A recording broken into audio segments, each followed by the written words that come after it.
hingi din si Presidente ngayon, hindi, sinabi ng mga allies ni Presidente sa Congress na magtatawag sila ng special session for Phase 2 of the Bayanihan to Hilas 1 Act. So medyo marami-rami pa talagang trabaho natin to deal with this pandemic, ano. Yeah, and the stimulus package. The stimulus package. And the stimulus pending din yun.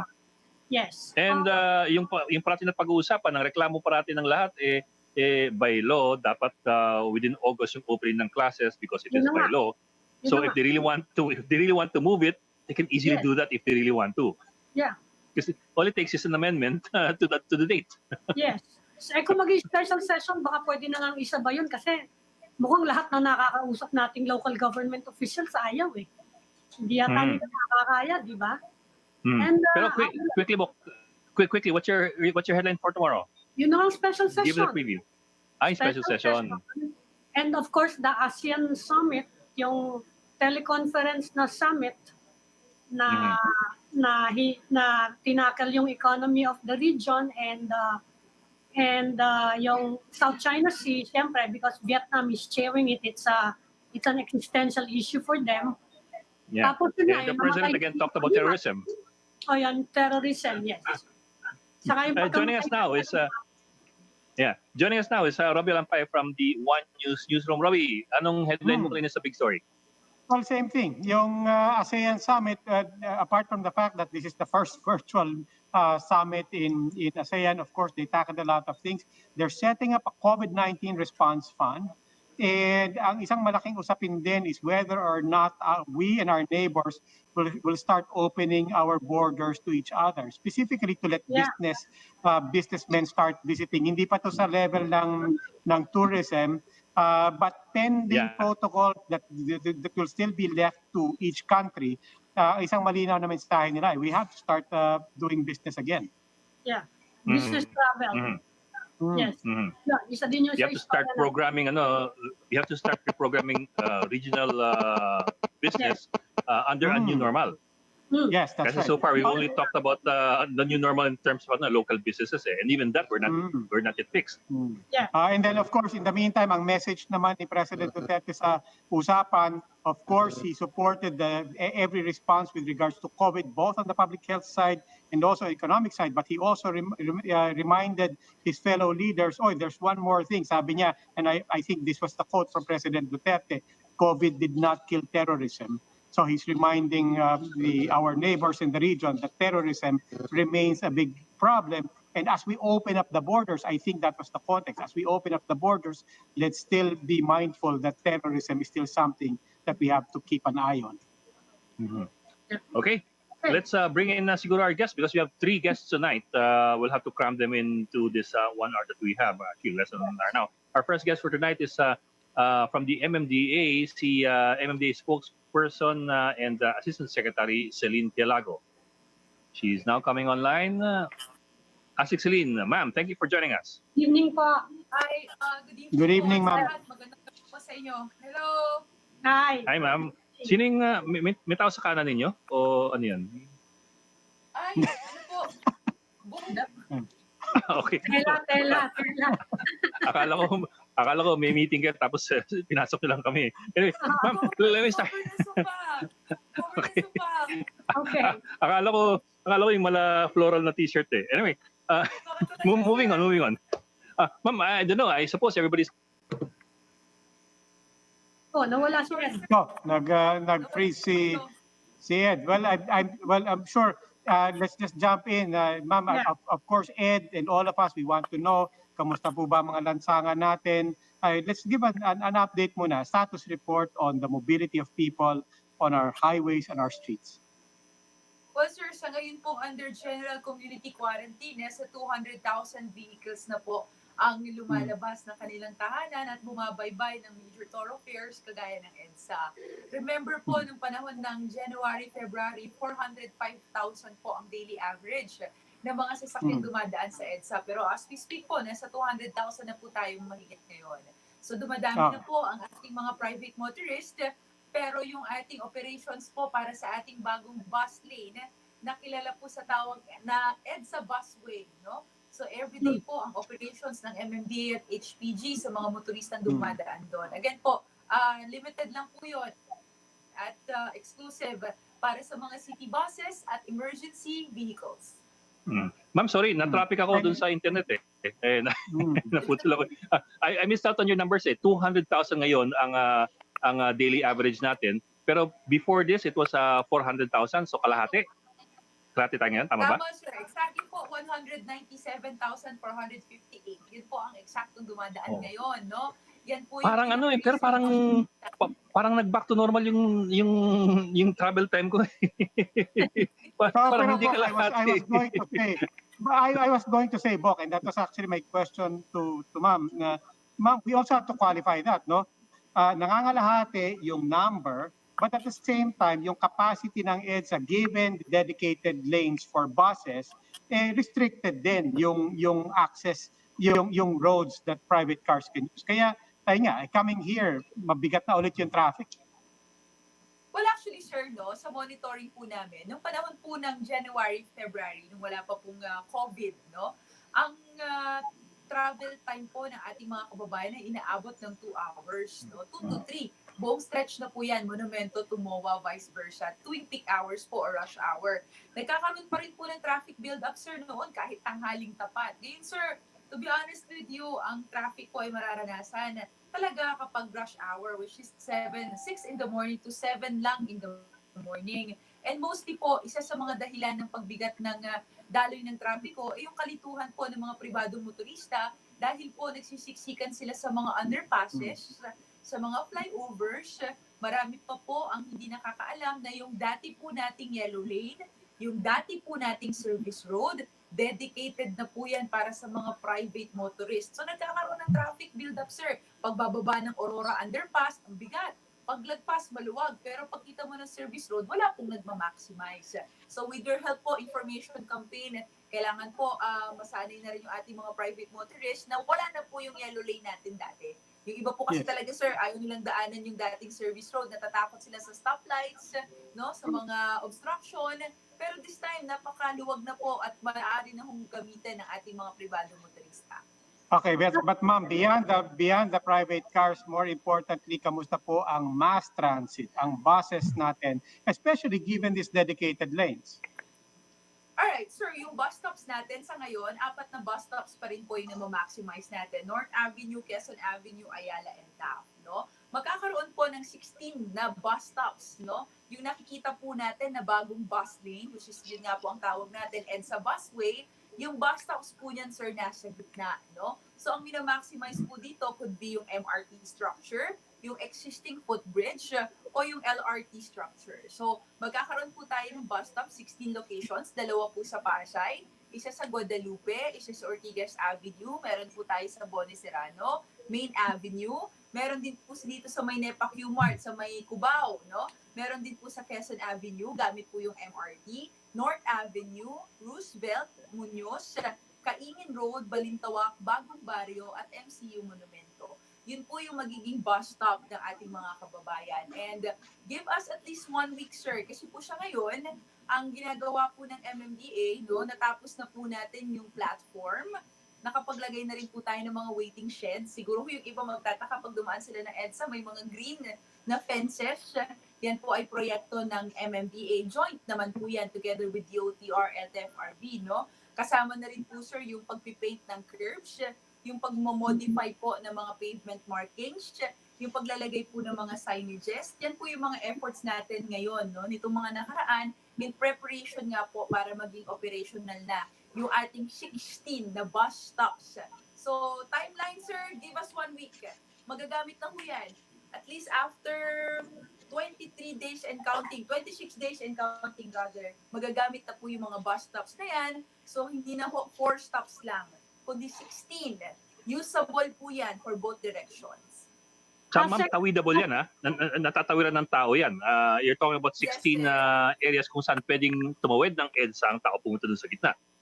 Tama, sir. Yun nga po yung nabanggit ko. Yung 16 bus stops, ang gagamitin pong pantawid o yung gagamitin pong footbridge na ating mga kababayan, 3 options po yan. Nasa ilalim po yan ng it's either MRT structure, LRT structure, o yung mga existing po na footbridges, doon po natin nilagay yung mga bus stop. So pagbaba po ng ating mga pasahero on the leftmost, no, mapapansin po natin na tuwing magkakaroon ng bus stop, nagiging 2 lanes po para po makaposisyon yung bus na magbababa para po safe sa ating mga pasahero.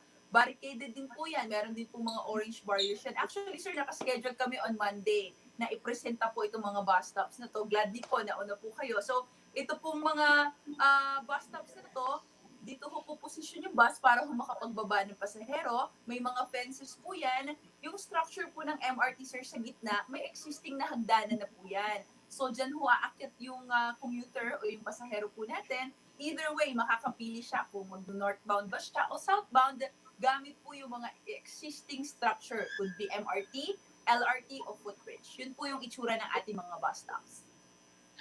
Asek, Pielago, the pandemic has opened opportunities for implementing all these reforms sa transportation, lalo na po sa EDSA, yung may carousel na kayo, yung mga, yan nga, yung ini-introduce nyo.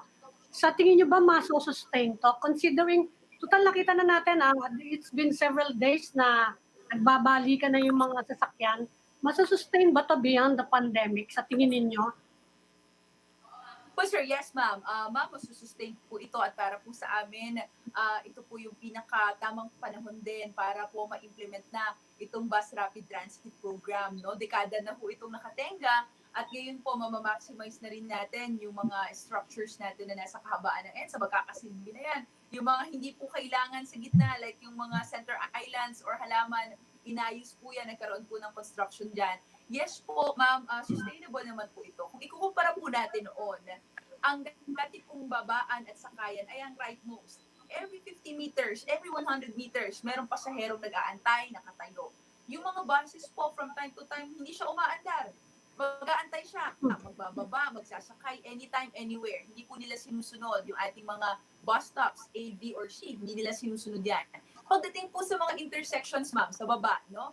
Pag mga service road, lalo na ho dun sa mga yellow lane natin, usually ho, magkakaroon ng traffic build-up dahil hahabulin ng bus yung traffic light, babalangga siya sa intersection, or magsasakay siya sa intersection, or hindi siya aabante kahit nakago na. Yan po yung mga common problems noon, despite po of our numerous enforcers sa ground. Pero this time, ma'am, naglagay ho ng concrete barrier para ho dun sa busway. So yung busway po na yon, hindi po basta-basta makakapagbaba yung mga drivers this time, kundi ho, dapat maging disiplinado sila forcefully. Alam naman ho natin, by culture ang ating mga kababayan. So, ito ho, with our new busway, yung ating mga driver at mga pasahero ay kailangan lang hong bumaba at sumakay sa tamang babaan at sakay. Paano po yung bicycle lane? Magiging long-lasting din ba yan? Kasi ang dami-dami na ngayon na nagbibisikleta apart from the motorcycles. Meron din bang long-term plan for bicycle lanes? Well, ma'am, yung long-term plan po talaga dyan, ano? Pero meron pong kaakibat na usaping budget po kasi yung long-term, no? Sa pamamagitan po ng road market, in-adjust po natin yung lapad ng mga pribadong sasakyan, yung kanila pong linya, no? Yung width. Dati po yan, nasa 3.5 meters yan. Binaba po yan hanggang 2.8. May sumobra po, ma'am, no? Ang sumobra po nasa 1.2 to 2 meters. Depende po sa itsura ng EDSA, depende po sa lugar sa EDSA. Yun po yung inilaan natin para sa mga siklista. Yun po yung naging bike lane. Ang long-term plan, ma'am, ito po sumobrang ito, gagawing elevated. Itataas to, pero yun nga po, meron po sa pinang-budget dito at saka time constraint din ho, no? Time consuming. So ngayon po, para ho magkaroon na ng bike lane, dedicated interim bike lane, ito ho, nagkaroon na ng markings. Ito ho yung mahabang puting markings sa kahabaan ng EDSA sa kanang bahagi para na ho yan sa ating mga siklista. Lalagyan na lang ho yan, ma'am, ng steel separator. Yan po ang ilalagay dyan para po maging protected po yung ating mga bikers. Ma'am, pero balikan ko lang yung isang punto ni Ami.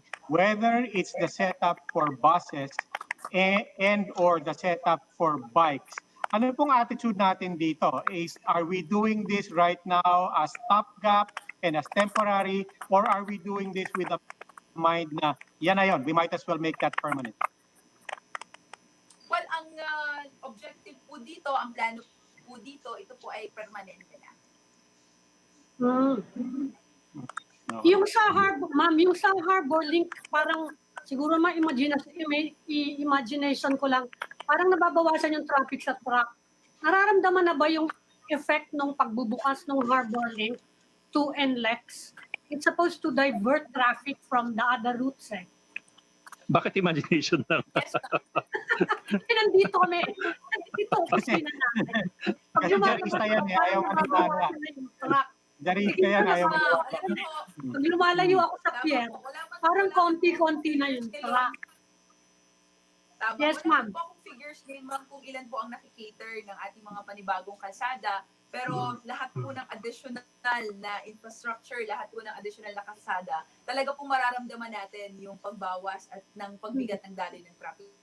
Yes, ma'am, ramdam na ho natin. At proyekto po yan ng DPWH and DOTR, ma'am. So, yes po, sa monitoring po namin, ramdam po namin, ma'am, yung pagkaan doon sa area ng Harbor Link. Ma'am, before we let you go, I'll squeeze in one more question. Sabi nyo kasi by next week, bubuksan na yung 16 na mga bus stops along EDSA. So does this mean we're also by next week increasing the number of buses that are going to be flying EDSA and by how much? Well po, sa EDSA Carousel, ang adjustment po ng LTFRB, which will I just echo it, no? 96 po yung routes noon, no, sa Metro Manila. Pero dahil po sa bus route rationalization, magiging 31 routes na lang po yan. At isa nga po sa ruta na yon ay ang EDSA Carousel, which is Opo. Monumento to COA. Meron na pong mga authorized units ang LTFRB, nasa mahigit 90 po yan sa ngayon for augmentation po. Ang target po talaga dyan, sir, madagdagan po yan. Dati po, meron tayong 4,600 buses all over Metro Manila. Doon po yan. At yung 2,500 po dyan, out of 4,600, sa EDSA po yan dumadaan. Nakakonsentrate sa EDSA. Kasi po yung ruta dyan noon, sir, sa EDSA nasa 60 eh. So 96 routes in Metro Manila, yung 60 routes po, nakakonsentrate yan sa EDSA. Ngayon po, from 96 routes, 31 routes all over Metro Manila. Regarding Yes, sa ma'am. madadagdag na unit, yes, sir, madadagdagan po yan. So probably ho, sa huling pag-uusap, no, hindi ko lang po alam kung mas dadagdagan pa nila, nasa 500 to 600 po yung madadagdag na Yes, ma'am. buses That is the pa. target. That's a target in the long run. But I'm wondering for next week, what numbers are we looking at? Are we looking at if you're now looking at 90 plus? Are we already aiming for the 600 to 700 by next week, or doubling lang ng 90? Or you know what I mean? But what numbers are we looking at? Meron po kasing calibrated response na tinatawag yung mga transport agencies, no? Day-to-day assessment, kinabukasan, aaksyonan po yung pagkukulang. For example po sa kahabaan ng Commonwealth, no? Dati po, wala talagang ruta dyan. Then, kinabukasan po, binigyan ng 500 ruta, 500 authorized na units. Pero po sa ngayon, nasa 300 pa lang din po yung dumadaan kahit na 500 na yung autorisado. So, same with EDSA, no? Yung din po ang magiging concept dyan. Hindi man po agad-agad, sir, maibababa yung nasa 500 o 600 na buses. Pero pag nakita na ho ng ating mga kababayan yung mga bus stops at operational po ito at nakita po nila, tatangkilikin po nila ang mga city buses, that's the time, sir. Most probably po magdadagdag from every time or day to day. Okay, maraming salamat po. ASEC Celine Pelago of the MMDA, ma'am, thank you for joining us tonight. Salamat po. Thank you po. Maraming salamat. Good night. Thank you. We will just pause for a break, so please stay with us.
June is Pride Month, and now joining us to have a conversation on that is Ms. Det Neri, chairperson of Bahaghari. That's an LGBTQ organization. Ms. Neri, welcome to the Chiefs. Magandang gabi, no, sa ating lahat. Okay. Welcome, welcome. Now let's start with what happened today. You had a protest action today. Give us an update on what happened there. I just came from the big story, and we reported that some people were arrested. What was the protest about? What was the march about? And what happened? What happened to the individuals that were supposedly taken by the police? Ngayon po ay buwan ng Hunyo at ang Hunyo ay isang pandaigdigang buwan ng paggunita, no, doon sa Stonewall Riots, no. Ang Stonewall Riots kasi ay isang panandang bato sa pakikibaka, no, global na pakikibaka ng LGBT, ng mga lesbiana, bakla, bisexual, transgender, queer at iba pa. At bahagi, no, noong ginagawa, no, taon-taon, no, ng sektor ng LGBT ay ang pagmarcha, no, yung Pride March po na tinatawag natin. So kaninang umaga po, no, ay isinagawa iyon sa pangunguna ng aming organisasyon, no, ang Bahaghari, isang militante at makabayang organisasyon ng mga LGBT. At yung Pride March po na iyon ay no, may malinaw na pagtalima, no, doon sa ating social distancing, naka-mask ang mga tao, may isang dipang mga pagitan.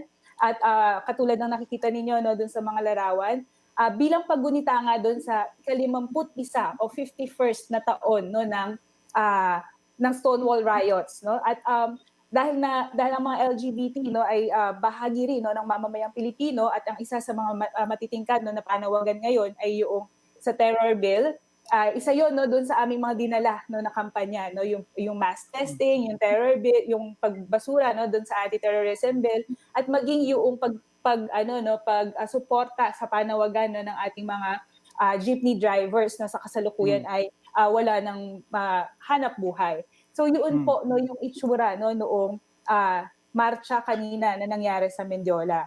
At habang mapayapa po, no, na nagpo-programa, no, yung mga LGBT at ang mga kaalyado, no, na mga tao, na mga straight allies, no, na tinatawag natin, nagdatingan po, no, yung mga ang paglalarawan o description, no, ng aming kasamahan, ng mga police, at sila ay marahas, no, na pinigilang magpatuloy. So yung isa po namin, no, yung nasa negotiation team, no, yung isa naming kasamahan, siya po ay lumapit, no, at nakiusap, no, no, mahinamang pakikiusap na kahit patapusin lang yung nagsasalita, no, doon sa hindi natatapusin yung buong programa, yun na lamang nagsasalita ang tatapusin, na pero hindi po nangyari iyon. Kaagad silang inaresto, at doon na po nagsimula, no, yung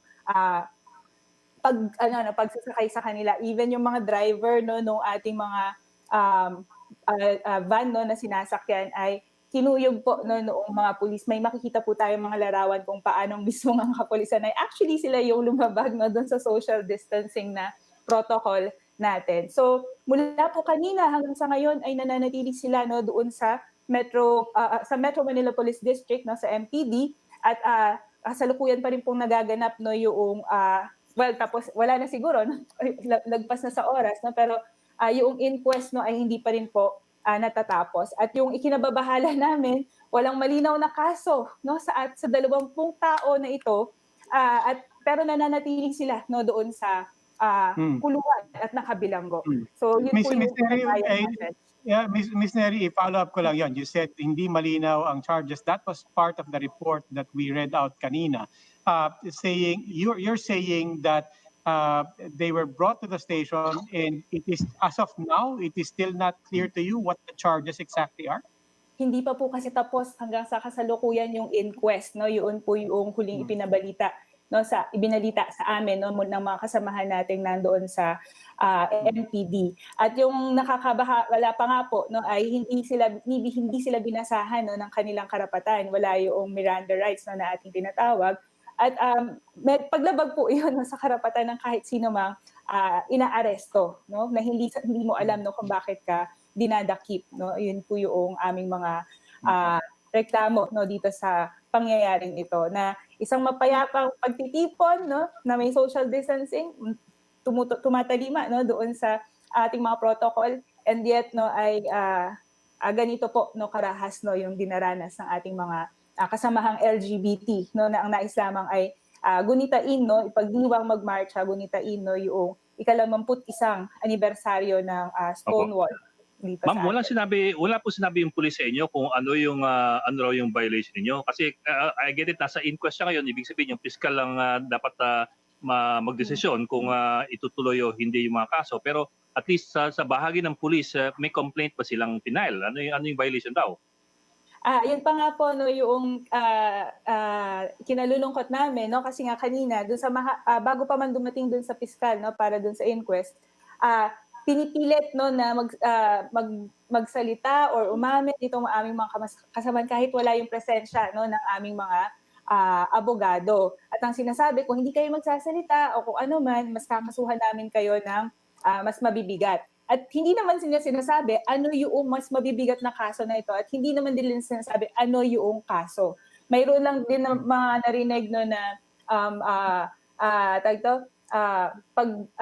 paglabag daw no doon sa social distancing nga pero yun nga ang bayanihan to Hilaswaon ay pasok na no na batas no noong Lunes pa at yun nga even sa ganun inobserve pa rin naman no yung ganong mga paraan no kanina no doon sa rally at yung huling sinasabi lang din kanina no ay posible silang kasuhan ng disobedience at illegal assembly daw. Bagaman hindi pa nga ito yung pinal no na ilalapag no sa kanila kasi hindi pa tapos yung proseso. Ang lahat ng ito ay mga posibilidad.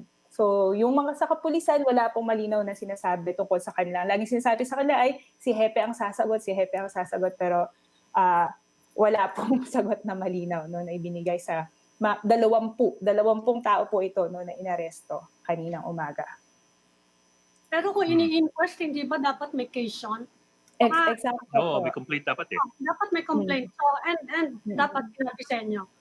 Opo, Kung yun nga po yung ini-inquest sa ano yung ini-inquest na case? Yun po yung sinasabi, yun po yung hindi rin pa ganoon kalinaw. Ang sinasabi lang no ay posible silang makasuhan ng disobedience at saka illegal na assembly. Walang permit. Rally without permit ba yun? Yun ba yun? Parang ganun po no yung sinasabi Rally doon without sa permit. Well, anyway, Yung nakaraan kasi. You're observing Gay Pride Month. Tatanong lang namin kung anong sitwasyon ngayon ng LGBTQ community at this point. Saka meron ba mga concerns that are unique to the community na konektado sa pandemya? Meron Opo, ba no? special problems kayo? Opo. Marami, of course. Opo. Marami po no actually no yung kinaharap no ng sektor no ng LGBT na lalo pang lumala sa panahon ng pandemya. So una na rin yung diskriminasyon no sa trabaho halimbawa sa eskwelahan at marami pong kaso ito no iba-iba no ng uri ng diskriminasyon at ang pinakamataas na nga yung mga hate crime no na nagaganap na pinapaslang no yung mga tao no mga miyembro ng LGBT particular sa mga gender na tao. Nandiyan sina Jennifer Laude, sina Jan Saramiento at marami pa pong iba no, na naging biktima ng pagpaslang na hanggang sa kasalukuyan ay walang katarungan na nakukuha. At liban pa po doon no, yung mga basic social economic needs no, ng mga LGBT. At lalo po itong lumala, no, mag-on na lang po ako doon sa ngayong pandemya, lalo po itong lumala no, kasi nga halimbawa po no, doon sa amelioration program, yung pagbibigay ng mga relief, hindi bahagi sa listahan ng mga bibigyan ng relief goods no at tulong pinansyal no yung mga pamilya na hindi tradisyonal. At pag sinabi natin hindi tradisyonal, kami na agad yun, no? Mga LGBT no, na tinatawag. So isa po iyon, no? Gayun din po yung may mga kaso, no? Yung nung kasi simula pa lang Marso ay ano po to, Abril o Marso, huling bahagi ng Marso, na mayroong mga inaresto na LGBT sa Pampanga, no, sa San Fernando, Pampanga, na inaresto sila dahil sa paglabag umano nila no, doon sa curfew no, nung panahong iyon. No? At ang ginawa, pagkatapos silang arestuhin, hindi lang sila basta dinetain. Ang ginawa ay sapilitan silang pinagsayaw at pinaghalikan sa harap ng isang menor de edad at pinagtawanan no, yung mga Mhm.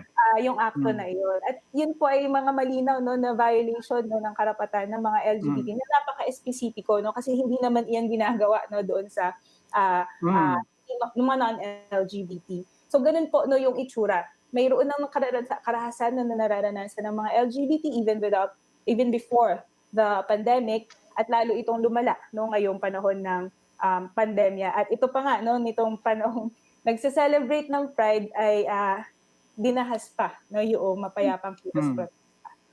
Ayun po.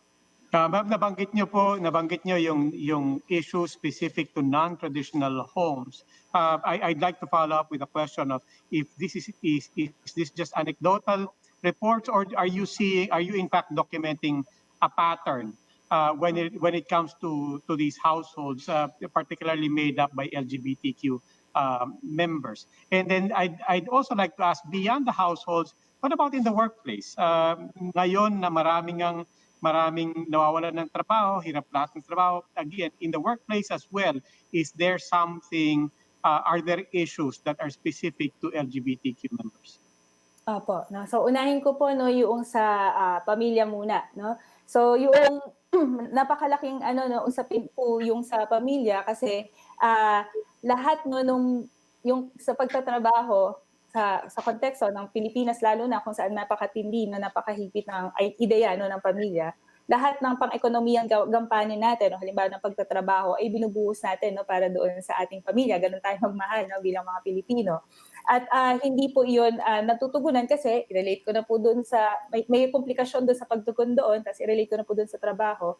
Kasi nga mayroong limitasyon sa oportunidad na naibibigay dahil sa ikaw ay miyembro, no, ng sektor ng LGBT. So may mga halimbawa po tayo niyan, no, yung mga nadodokumentong kaso, at marami at limitado pa itong mga nadodokumentong ito kasi hindi naman lahat ay nakakalap natin. Pero yung isang example po niya, no, isang malaking korporasyon, no, naging ano din po ito, viral po ito dati. Isang malaking korporasyon, no, yung nag-hire sila ng isang tao para maging transcriptionist, no, ng kanilang isang forum.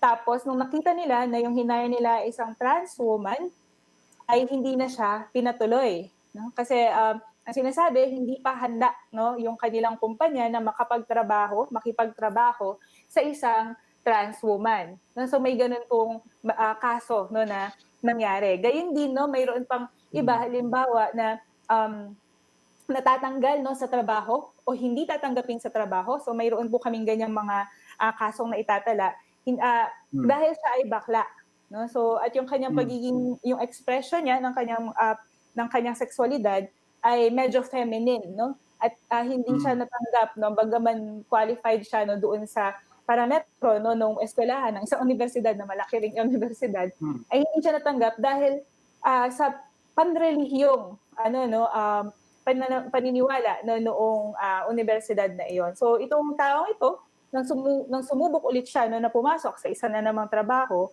sa paaralan ulit para makapagturo, pinilit niya ang kanyang sarili na magpaka-lalaki, no, yung tradisyonal, no, na itsura na lalaki. So may mga ganun pong kaso tayo, no, na nangyayari. And of course, no, kung sa kababaihan naman, laging mayroong mga kababaihang miyembro ng LGBT, laging mayroong usapin ng diskriminasyon and sexual harassment. Siguro pamilyar naman po tayo dun sa nangyari sa CR, no, noong nakaraang taon, no, sa CR issue, no, sa Araneta. At hindi lang po yun doon nagaganap, no, maging sa iba pang mga espasyong pampubliko, kasi nga hindi kinikilala na mayroong mga babae rin, no, ang mga trans woman, na lalaki rin ang It's interesting that you mentioned this example na isang korporasyon na who discriminated on a member of the LGBT. Kasi just recently I was watching a webinar organized by Asia Society Philippines, particularly talking about LGBT rights in the workplace. And yung isang teorya na sinabi doon nung inilunsad nung isang resource speaker is, habang inaantay natin yung batas on LGBTQ and so on, sabi nila, maybe the private sector can take the lead and take some initiatives on the level of the workplace. Do you agree with that? Do you think there are things where the private sector can lead for gender rights and equality for everyone. Mhm. Maganda po yung mga ganoong hakbangin no ng mga pribadong sektor at natutuwa po no yung LGBT sector din no sa ganong mga akto no ng pribadong hanay nga. Gayunpaman no para sa atin talaga dahil ang LGBT no napakarami po niya no yung huling Pride March nga lang nung nakaraang taon inabot kami ng 70,000 no at higit pa. So at sa Metro Manila pa lamang iyon. Tapos sa buong Pilipinas, ibig sabihin napakarami no, ng mga LGBT. At hindi yan matutugunan no, ng private sector. Ang kinakailangan pa ang laging tutugon sa pangangailangan pag-recognize ng karapatan ng mga LGBT ay ang ating pamahalaan. Kaya nga po, kami din no, sa bahagi ng aming kinakampanya no, ay yung pagpapatupad na no, ng batas no, bilang proteksyon no, sa mga LGBT. Kasi kagaya po ng nabanggit ko kanina, makikita yung iba't ibang anyo no, ng diskriminasyon hanggang sa mga bata po yan. No? May mga nabubuli ng mga bata dahil sa kanilang expression, sa kanilang SOGI o sexual orientation, gender identity and expression o kaya naman sa SOGI no, ng kanilang mga magulang nabubuli sila at kinakailangan ng proteksyon no, ng mga tao, ng mga LGBT, ng mga related sa kanila at ang tanging makapagbibigay at makasisiguro nito ay yung pamahalaan kasi parang nakakalimutan kami na teka lang, miyembro din kami ng Pilipinas, mamamayan din kami, Pilipino rin kami and yet nahahayaan lang yung ganitong mga diskriminasyon sa workplace, sa education at sa iba pang mga espasyo. So kaya po kami rin ay nananawagan na sana tupad no may isa batas no yung SOGI Equality Act agad-agad kasi 20 taon na po itong nakabitin no kung kayang agad-agad na may sulong maipatupad ang anti-terrorism bill bakit itong 20 taon nang hinihiling ng sektor ng LGBT ay hindi maipatupad. So yun po yung isa pa naming ipinanawagan na espesipiko. Hindi po kami nanghihingi no ng special na karapatan. Kailangan lang no na maging ituring kaming kapantay no ng mga tao at tiyakin ito ng pamahalaan no kasi tayo ay miyembro no ng sambayan ng Pilipino rin. So yun po. Okay, ma'am, we're going to a break, but before we go to a break, just one last question because it is Pride Month. Nabanggit nyo na yung mga protesta, yung mga pinaglalaban nyo, but this is also supposed to be a festive time for the community. Quickly lang, what's there to celebrate despite all the problems and all the challenges? What is there to celebrate for the LGBT sector? No? Yun pong aming ipinagdiriwang actually no ay yung nagpapatuloy na pakikibaka no ng LGBT. Bawat panahon naman ay may iniuunlad no yung kalagayan ng mga LGBT pero hindi tayo fully makapagdiwang hangga't mayroong isang LGBT na hindi makapag-aral, hangga't mayroong isang LGBT na pinapaslang. Kaya ang totoo pong konteksto no ng Pride no ay patuloy na pagpoprotesta. Hangga't nagproprotesta, hangga't lumalaban ng LGBT at lumalawak yung hanay ng LGBT at mga kaalyado nitong pagtusulong no, ng karapatan at kagalingan ng LGBT at sambayan ng Pilipino, ipinagdiriwang po natin no, yung ganong paglawak, pagkapal no, ng ating puwersa no, para sa pagkakapantay-pantay. So, kaya po yung may sinasabi, no, ang Pride ay protesta, ang Pride ay paglaban, kaya yung tema po ngayong taon no ng Metro Manila Pride no ay no sulong, huwag patinag no at sapagkat tayo ang lunas no doon sa kalagayang nandarahas sa atin. So yun po. Okay, Ms. Det Neri, Chairperson of Bahagari, maraming salamat po. Okay. Please Maraming stay right salamat. there. The Chiefs will be right back.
Welcome back to the Chiefs here on One News. We are now in the final stage of our conversation, and joining us is Dr. Ted Herbosa, who is a special advisor to the National Task Force on COVID-19. Good evening po, Doctor.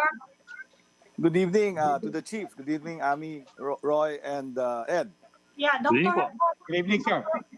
Yeah, Dr. Herbosa is a former Undersecretary of the Department of Health, and he is currently a professor of the College of Medicine of the University of the Philippines, where he's also the Executive Vice President. Doctor, sinabi niyo po recently that you are seeing Cebu City as an emerging hotspot for COVID-19.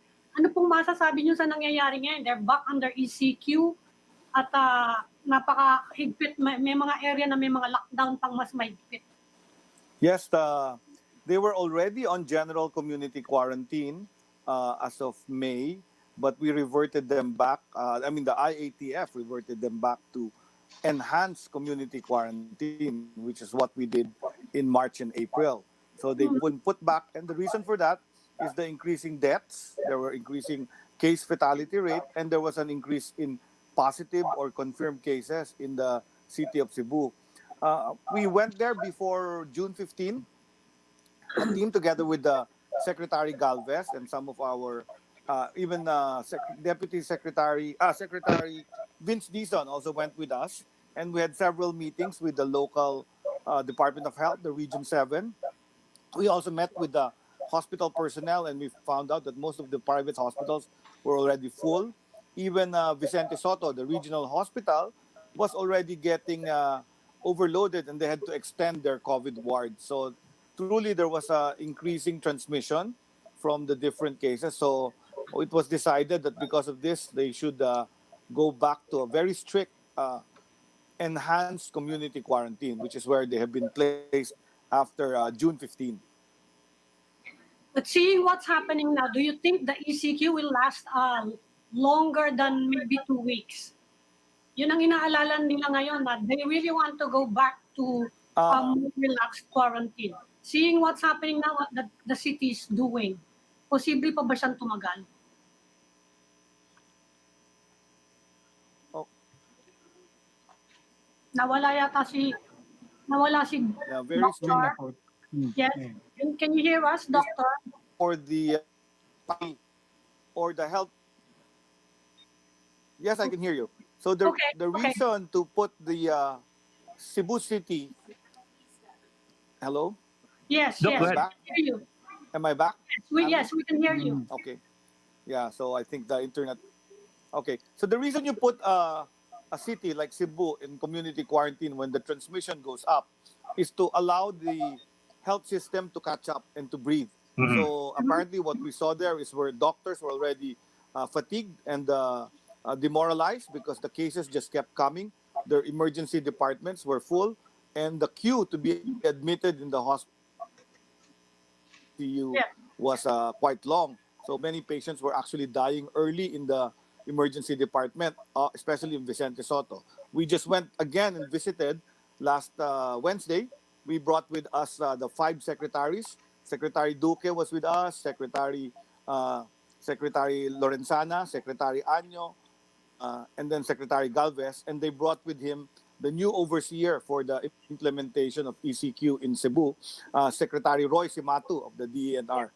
So he has actually left behind to oversee the implementation of ECQ. The Cebuanos are a bit more, what do you call this, lax in the implementation of community quarantine, and I think we need some more, what do you call, advocacy in the very strict staying at home policy and making sure that the virus is controlled in transmission so that the health system can catch up.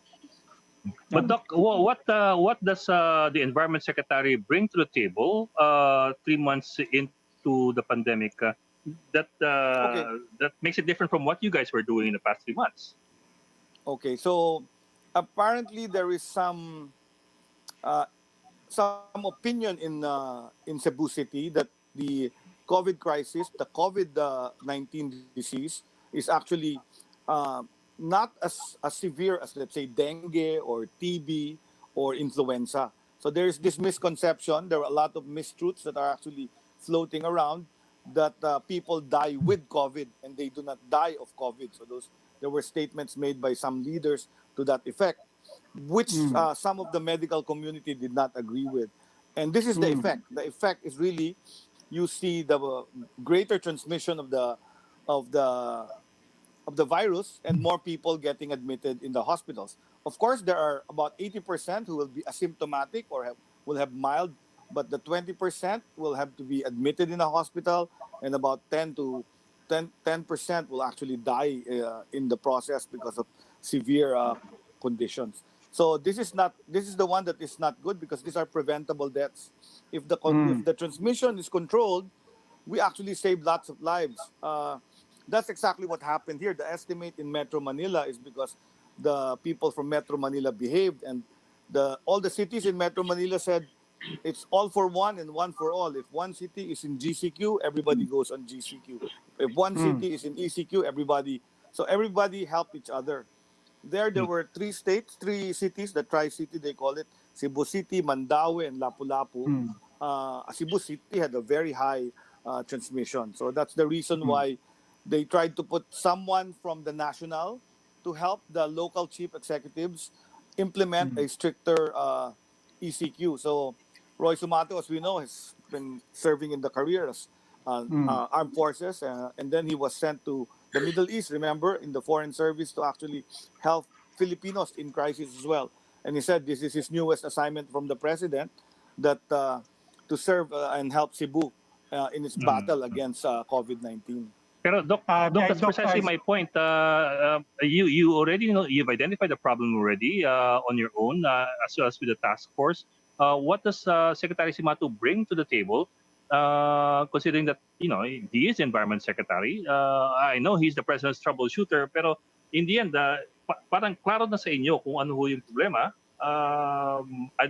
That's my question. So what The exactly is his role here? His role is overseer because we see that the weakness in Cebu City is the leadership and governance. The Mm. leadership and governance to implement very good community quarantine measures and very good collection of data for Mm. the cases. So that's very important. There was a bit of whitewashing when we went about before 2015 to make it look like everything was okay. And then when we interview individual hospitals, all the doctors are actually saying their hospitals are Mm. full. And in fact, when we Uh, went last week, just this Wednesday, when we went Tuesday and Wednesday to Cebu, we discovered that some cases that are being transferred to, let's say, Vicente Soto were in number 55 in the waiting line. So there really is an mm. overflow. That's no denial about that. I think what's important there is that the plea for the national government to help. So what we bring on the table is nothing extra. Is that the national government will help Cebu, the city of Cebu, the province of Cebu, Mm. to be able to implement a system that all the public health measures that are very important to control and contain the transmission. Mm. Sir, I wanted to ask also, speaking of the medical community not being aligned with some leaders, as you said, Tuob has become a controversy right now. Governor Gwen Garcia, of course, has endorsed it. What exactly is the scientific stand and medical position on Tuob? Is it there's one it's one thing to say it doesn't necessarily cure, but can it do harm? Okay, so this is TUOB for the televiewers. TUOB is the methodology of steam inhalation. You know, you Hmm. get steam, boiling Steam water, therapy. and then you put a kumot or Blanket. Hmm. Hmm. blanket on top of you and inhale all Yeah. the hot steam. So Hmm. basically, they said it would kill the virus if you have coronavirus at steam. Of course, the WHO have already stated that steam inhalation, although it will relieve the inflammation in your throat and nose and passages by lubricating it and increasing its circulation, it does not actually kill the virus because the virus has entered your lungs. So Hmm. what is important is that it does not cure, it does not prevent, but it is a traditional health measure that actually alleviates the suffering you The get symptom. when you're Yes, congested, the yes, symptoms of but so, congestion. Okay, yes, but now I'll go to the can other it do harm? question. Can it do harm? Can it do harm? Yes, it can do harm. And then when I was Mm, in Cebu last Tuesday and Wednesday, we heard the story of a person who said the 80-year-old mother was told by the barangay captain to just go tuob, to just use mm, tuob. And when the symptoms didn't appear, the the mother said they need to bring their mother to the hospital. Said no, just continue the tuob. And soon enough, of course, the mother was mm, brought to the hospital really late, and the mother actually died because this is an 80-year-old. She's high risk mm, to die mm, from. If you say tuob will work for her, probably that's not medically sound because tuob may work for the mm, 21 to mm, 30 year mm. old who will who will have symptoms that are mild and who will recover after 5 to 7 days of COVID-19. This one, there are people who are elderly, who are high risk, and if you just tell them tuob, and they're so believed in this because this is their traditional health measure, there is some harm as well because you delay the treatment of the high risk individuals. So I But think it, the medical societies there in Cebu are yeah, put up a paper Mm, together trying to state that uh, although they're not telling the people to stop using tuob, it must be used with caution. Not all people should actually be doing it, and then eventually there are really people that need to go to the hospital early. We discovered that. That's one. The tuob. The other one we saw was the local chief executive told people who were positive to home quarantine. We mm, know mm, for a fact in Manila that when we did that policy of home quarantine, the patients came to the ER of our hospitals in Manila really late. They were in distress, they were intubated, and they eventually died. So we actually stopped home quarantine, remember? And we decided that everybody goes to community quarantine, and we started building huge community quarantine centers. Apparently in Cebu, the idea is you stay at home, you lock yourself in a room, and you just do two of twice a day. So this also mm, is not good because the data now internationally is that if you do home quarantine, there is a 20% chance to infect the other people in your household. So one in mm. five people can get infected by a positive COVID patient that stays at home. So this is the other thing that is scary. Those two things, the very strong recommendation of using tuob to the point that Mm. it they're thinking it's a panacea for this COVID-19. Okay. And the second one is that the policy of letting them stay home quarantine for mild cases, Yeah. because when it was here in Metro Manila, the ER doctors are calling me, Dr. Herbosa, this policy of home quarantine, the patients come to the hospital late because there is no Okay. doctor watching them. They're already in Yes. respiratory distress. When they put them in the pulse oximeter, their oxygen sats were very low and they needed to be Mm. intubated. So that was Now, the Doc. finding. Mm. Doc, Yes. moving to other policies, we're now monitoring. Apart from Cebu, more and more cases in more and more places outside of NCR. What is the recommendation now, and what is the stance now on the Balik Probinsya program? There have been reports that this may have complicated. Is that necessarily documented? Is the data now showing what impact, if any, Balik Probinsya has had on the COVID crisis? I think. Yes, I think Doctor, they contributed. Yes, after Mm, Cebu, we visited Region 8 in Tacloban, and a lot of the cases that were found positive there were from locally stranded individuals and the Balik Provincia program. That the mm, locally stranded individuals were those that came from Cebu as well, that went out. Now in Luzon, we have the same story. We have Balik Provincia, locally stranded, returning OFWs who may mm, have been able to go to their home provinces. We call them the ninjas.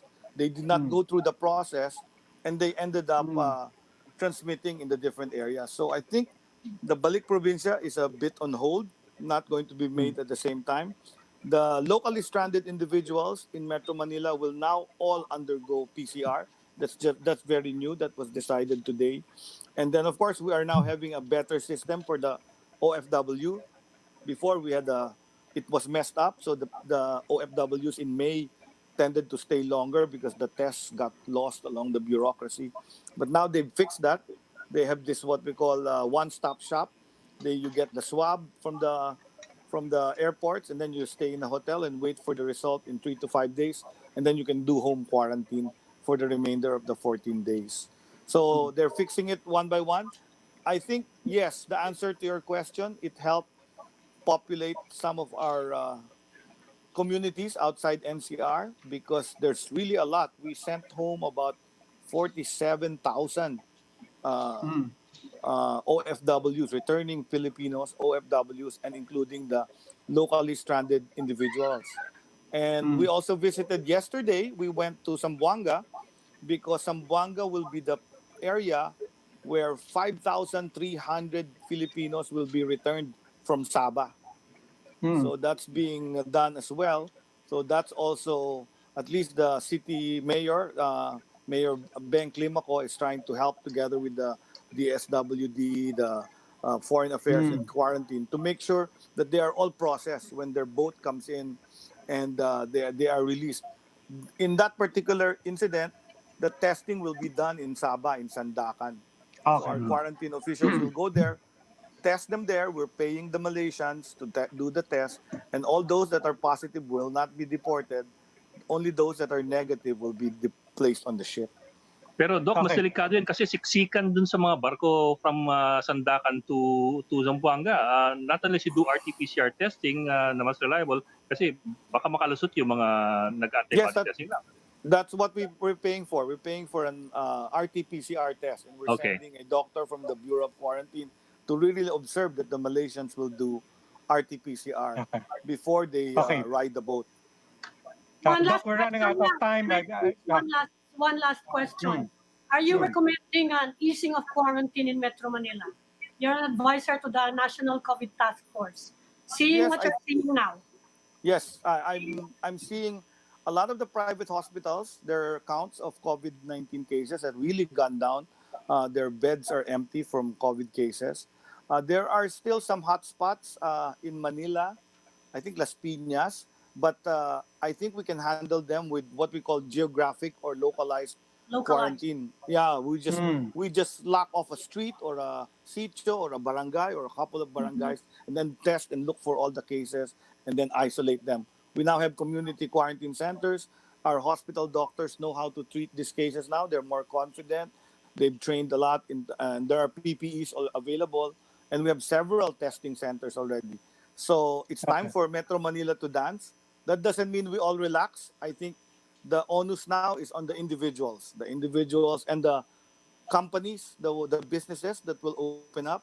They must continue to behave and do the public health measures so that we don't get outbreaks in offices, and they must have Hmm. business continuity plans, to make sure that there is no transmission in those Okay. offices that open. Sorry, sir. Sorry, by kissing it now, I can't let this pass. You are Executive Vice President as well of the University of the Philippines. We did see your post. What's happening in UP? We have to stress. No? I mean, yesterday your Uh, post said 14 cases, including 7 frontliners from the health service. Correct. Asymptomatic, we have to stress that. But how Yes. exactly would you characterize the situation in UP Diliman? Well, before I got on the Chiefs, I was conversing with Chancellor Fidel Nemenso of the Chancellor of UP Diliman, and he considers it a real outbreak. And I told him to get assistance from the Department of Health, NCR, National Capital Regional Office, Regional Epidemiology Surveillance Unit. So we'll do that. I'll be helping him. We will also ask Dr. Gap Legaspi of the Philippine Mm. General Hospital, which is under the University of the Philippines, to also help out in this outbreak. So for our colleagues na gustong pumunta sa UP Diliman to do their walking on weekends, sarado po. Sarado po Mm. muna because yung Palma Hall, nando dun yung 14. Tapos doon sa kabila naman, yung infirmary, meron ding outbreak. So I suggest, wag muna But doon. Sa ibang lugar na no, lang tayo yes, mag-walking. but so that's a special lockdown in UP Diliman. Is that the entire campus or just the localized areas that you mentioned? Just the localized areas, just the Hmm. inner academic oval, Academic where we oval, have okay. the Palma Hall, because Palma Hall Hmm. was used as a quarantine area for positive for the Okay. citizens. Then we have hotels there in UP and dorms that were used for health workers of East Avenue and the other big hospitals there.